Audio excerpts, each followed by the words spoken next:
L'idée de cette discussion a été déclenchée par le débat autour du statut de l'élu.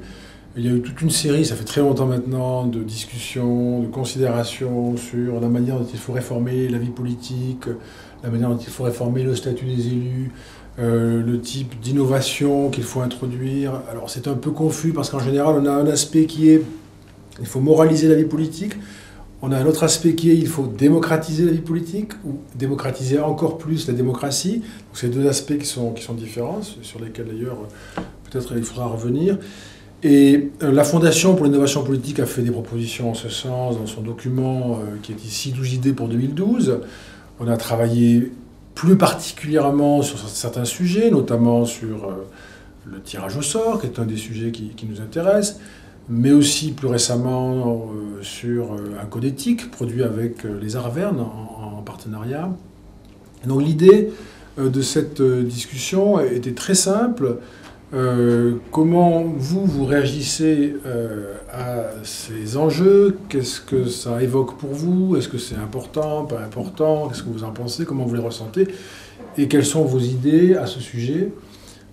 Sachant évidemment que vous appartenez aux générations contre lesquelles moi je résiste, parce qu'il s'agit de conserver sa place et ses positions, et vous allez essayer de me les prendre, donc je fais attention à ça. Mais cependant, ce qui nous intéresse, nous, c'est d'avoir votre point de vue, comme la nouvelle génération de ceux qui vont faire la politique en France très vite, très bientôt, on l'espère en tout cas, et sortir un petit peu de cette discussion qui souvent est très circulaire entre des personnes déjà installées, que ce soit les commentateurs, les politologues, les parlementaires, etc., les journalistes, mais c'est quand même très circulaire. Et donc voilà, l'idée était d'avoir cet échange avec vous de manière très, très libre. Nos propositions ont pour partie été reprises par certains parlementaires, notamment Bruno Le Maire, qui a déposé une série de propositions en ce sens, et qui partage ces idées sur certains sujets. Alors pas toutes, le tirage au sort reste un peu orphelin en ce moment de prise en charge parlementaire, donc on espère que ça changera. Mais en revanche, Bruno Le Maire a déposé une série de propositions pour interdire le cumul entre mandat parlementaire et présidence d'exécutif local, pour limiter le nombre de mandats parlementaires dans le temps. Ça, nous proposons aussi à la Fondation, nous proposons 3 mandats dans le temps maximum, de réduire le nombre des parlementaires et d'interdire l'appartenance des élus de la nation à la fonction publique. C'est partie des propositions qui sont reprises des idées de la Fondation et qui illustrent assez bien le débat et sa variété, puisque là, cette fois-ci, ça touche à la fonction publique, à son statut. On peut commencer par justement cet aspect du cumul des mandats. Comment vous le percevez? Est-ce que vous voyez ça comme un frein pour vous, pour vos générations? Est-ce que c'est un mode indispensable à la vie politique? On rappelle juste qu'en France, nous sommes un peu champions du cumul des mandats.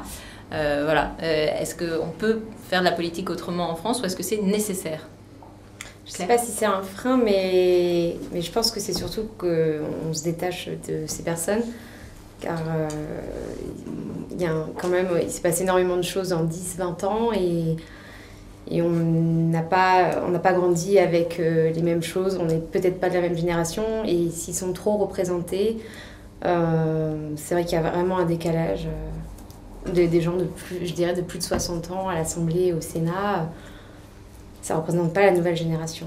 Donc plutôt un cumul dans le temps, le fait d'enchaîner les mandats, ce qui est effectivement une constante. On a une Assemblée nationale assez grisonnante qui, je crois, frôle la soixantaine ou quelque chose comme ça. Une grande partie est née avant 1944, donc... aussi, il y a la question du cumul des fonctions. Comme c'était dit dans les propositions de Bruno Le Maire. Est-ce que c'est un problème? Je crois qu'il y a moi déjà, pour revenir à, il y a le côté de l'âge, déjà, c'est notre génération. Je crois qu'il y a aussi un vrai problème d'efficacité, qu'on a des personnes qui sont obligées de jongler entre un mandat local, un travail à l'Assemblée, plus les médias.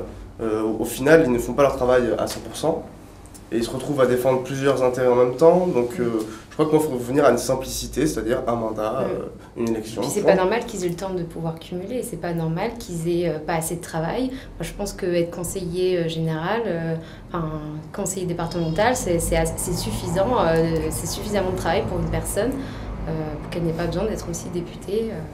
On est quand même le plus cumulard en Europe, on est les champions du cumul à plus de 80%, alors que la Suède, qui est le numéro 2, est à environ 30%. Donc, c'est quand même un phénomène français.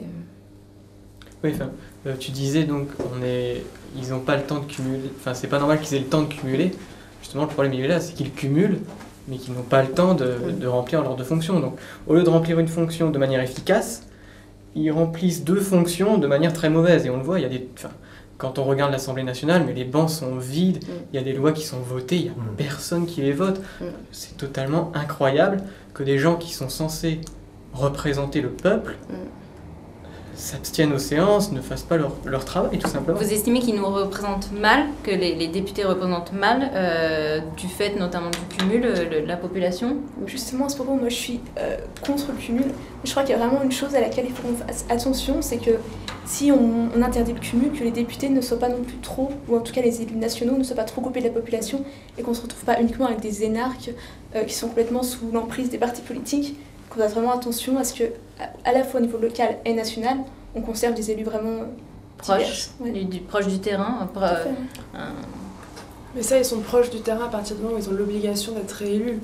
C'est le fonctionnement de la démocratie. S'ils ont envie d'avoir à nouveau du pouvoir, ils feront en sorte d'être réélus par le peuple. Les circonscriptions ont été mises en place à une époque où, en effet, chaque député devait représenter un territoire à l'Assemblée nationale parce que les moyens de communication à cette époque, c'est-à-dire à la fin du XVIIIe siècle, n'étaient pas assez sophistiqués pour permettre qu'un provincial soit représenté dans des politiques qui se font dans la capitale. Le problème est que cet instrument de représentation a totalement biaisé notre vision de l'Assemblée nationale parce que nous pensons qu'en fait c'est la finalité et pourtant ce n'est qu'un moyen. On pourrait utiliser d'autres moyens pour représenter les députés, pour représenter le peuple à l'Assemblée nationale. Les autres, est-ce que vous avez un problème avec cette logique de territorialité de l'Assemblée nationale? Moi, je la rejoins sur un point où elle a tout à fait raison, à mon sens, c'est qu'une instance de représentation nationale ne devrait pas être ancrée localement. Ça, c'est une chose. À ce niveau-là, je suis d'accord. Après, elle a des propositions on en a déjà parlé, hein, mais je ne sais pas si on pourrait aller aussi loin dans le raisonnement. Mais... Moi, je crois qu'en fait, il faut aller plus loin.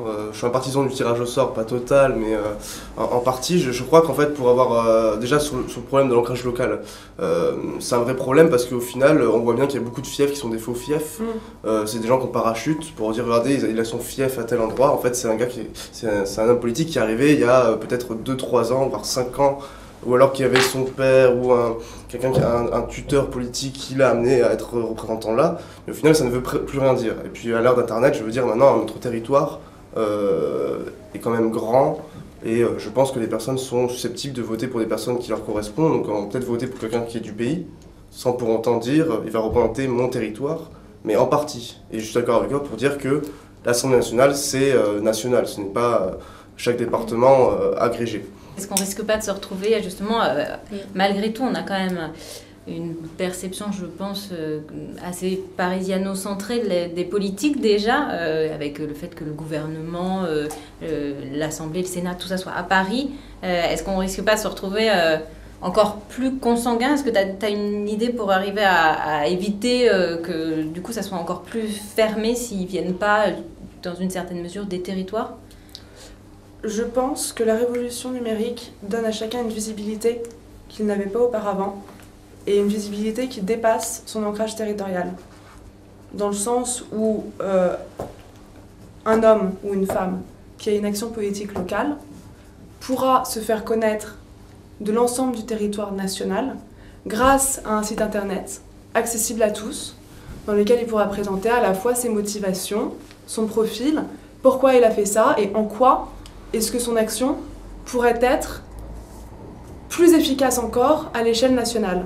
C'est quelque chose que je trouve choquant, par exemple, que seulement environ 20 millions, une vingtaine de millions d'électeurs sur 46 millions d'électeurs et voter pour les deux partis de gouvernement, mais que ceci ait 560 sièges. Est-ce qu'un peu proportionnel, ça pourrait pas être une solution? Alors je pense qu'un vote proportionnel serait une solution. Après, les méandres qu'a connu l'Italie actuellement montrent également le défaut d'un tel vote.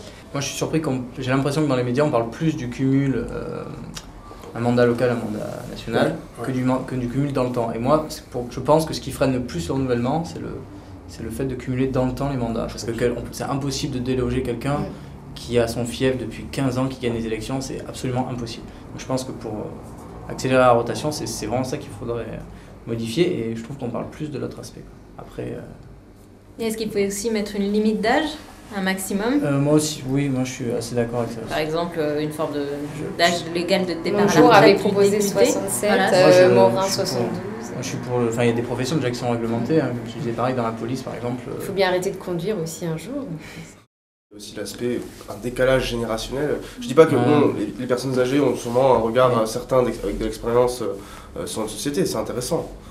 Quand on écoute quelqu'un qui a vécu la guerre ou qui a vécu même mai 68, parce que ça commence à dater maintenant. Une forme de sagesse. Il y a quand même voilà, c'est une expérience, mais c'est vrai que ce serait bien voilà, pour le renouvellement, ça c'est certain.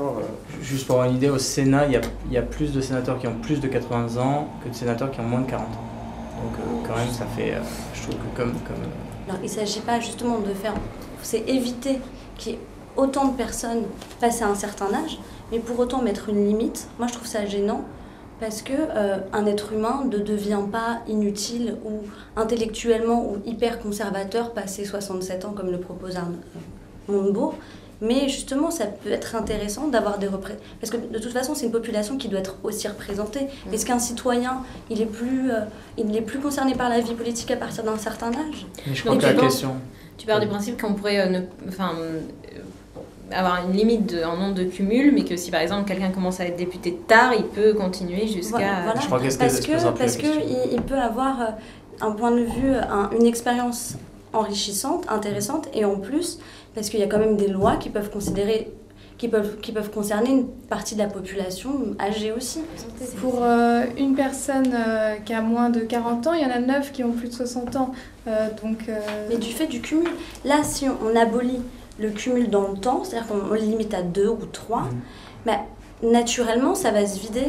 Il va y avoir moins de personnes âgées. Et c'est pour ça que je pense que l'expérience, il ne faut pas partir dans un extrême. On est tellement, je ne vais pas dire apeuré, mais on est un peu traumatisé par l'âge de notre assemblée, que du coup on va jeter bébé avec l'eau du bain, alors qu'il faudrait...